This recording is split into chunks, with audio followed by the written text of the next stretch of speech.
Thank you, viewers, for your interest in our chat series of Beyond the Boardroom. We hope you have watched the past two episodes.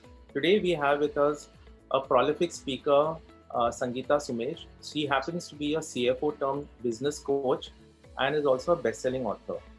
She calls herself a gain enabler as she uses her 25 years of experience to enable, empower, and elevate businesses to shine and succeed. I happened to meet her a few years back when we were both speakers at IIM Shillong, and since then we've been in touch. She's here today to speak to us on unlocking business potential. So welcome to the Beyond the Boardroom, Sangeeta, and thank you for making time with us today. Let's begin today with a question that most aspiring entrepreneurs have on their mind. How to move out of their comfort zone to take ownership of a business? Right. Great question. And I must say that, the first thing is the mindset shift. The mindset should be such that they are ready to step out of the comfort zone, and only then the required magic will happen. So what is it that they can do? I'm going to share three things.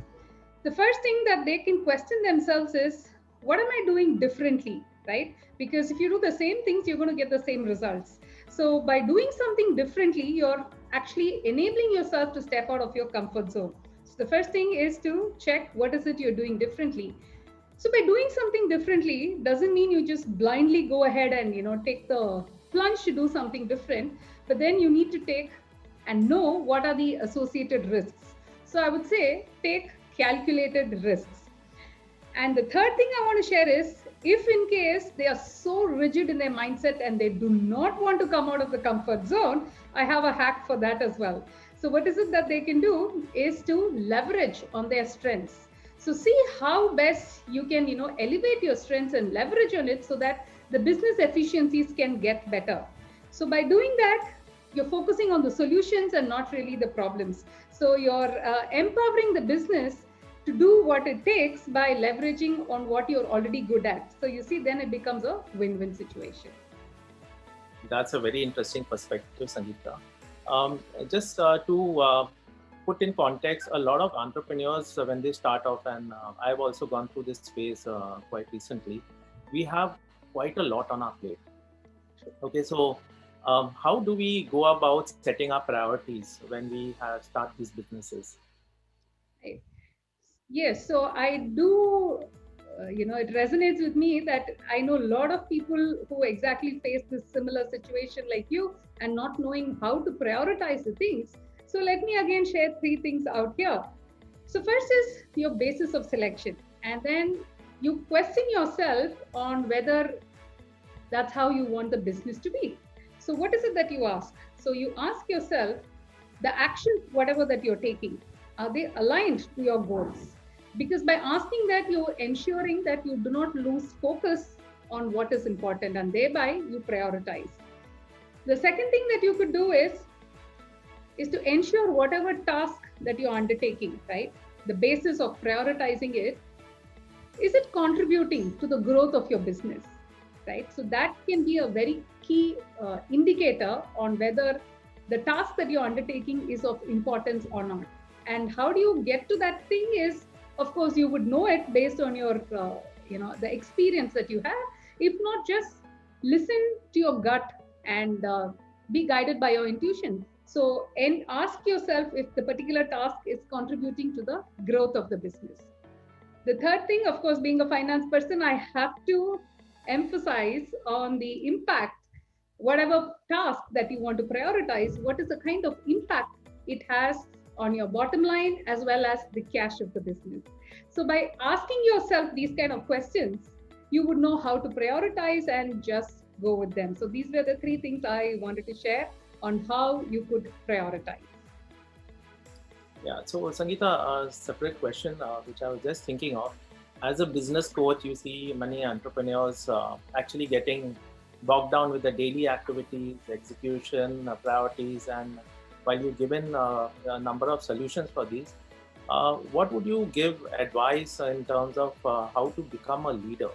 I mean, in all this clutter, how do you stand out and stand out? Right. So you know what I say, a leader drives high performance for financial success, right? For any kind of business, whoever is taking the lead, is doing that so that the business is financially successful. And how do you do that? Through high performance, because high performance leads to high profits. So as an entrepreneur, what is it that you can do to be a better leader? And I always believe that there's a leader in each one of us. So you just have to recognize it and tap that potential so that the best of the leader in you is exhibited.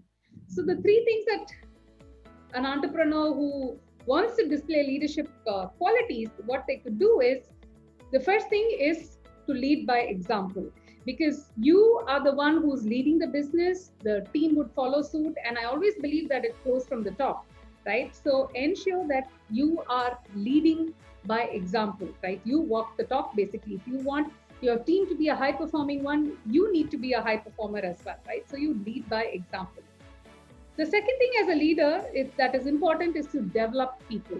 So invest in developing your people and building the right culture within the organization, because your business is all about your people.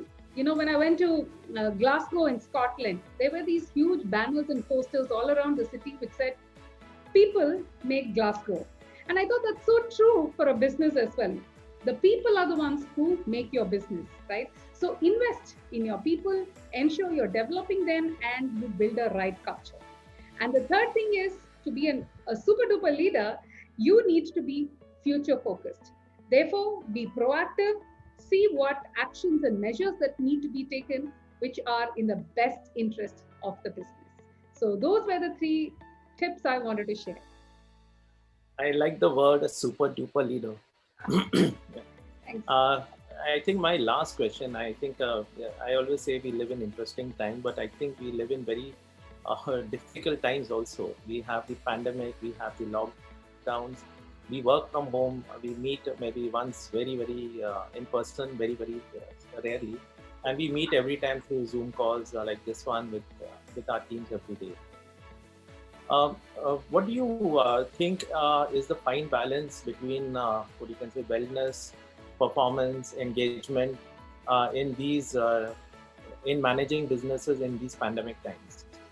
Right. So I would like to start off with engagement, because I think in times like these, the first thing is to ensure as a business you're engaging well with your people, because like I said, people are everything. The people are what your business stands for. So first, you need to engage. And how do you engage with the team? You need to understand your team is outstanding and unique, right? Because each member of your team has a uniqueness, and they bring about some sort of a talent which is outstanding, which is inborn and innate in them, and probably you need to develop on it. So first thing, before you engage, remember that your team is outstanding and unique. How do you get the wellness quotient in? When I say wellness, I'm speaking more about the mental wellness out here, because only if you feel mentally fine can you really go ahead and perform. So how can one ensure the mental wellness? My mantra for that is gratitude, because gratitude empowers your thoughts, right? So by ensuring that you're grateful for whatever that you have, it makes you feel good from within, and that enables better performance. So when does high performance kick in? Is when you're happy, when you're interested in what you do, when you feel gainful about whatever that you're doing. The gains can be financial or non-financial as well, and that makes you feel like a hero. So what do you get? I'm an acronym person, and I love sharing acronyms simply because the recall value is higher. So I said engage. And what was it for engage?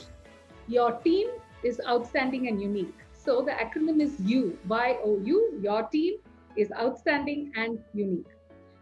And what about the wellness part? I said gratitude empowers thoughts. So what is that? Get, G-E-T, gratitude empowers thoughts.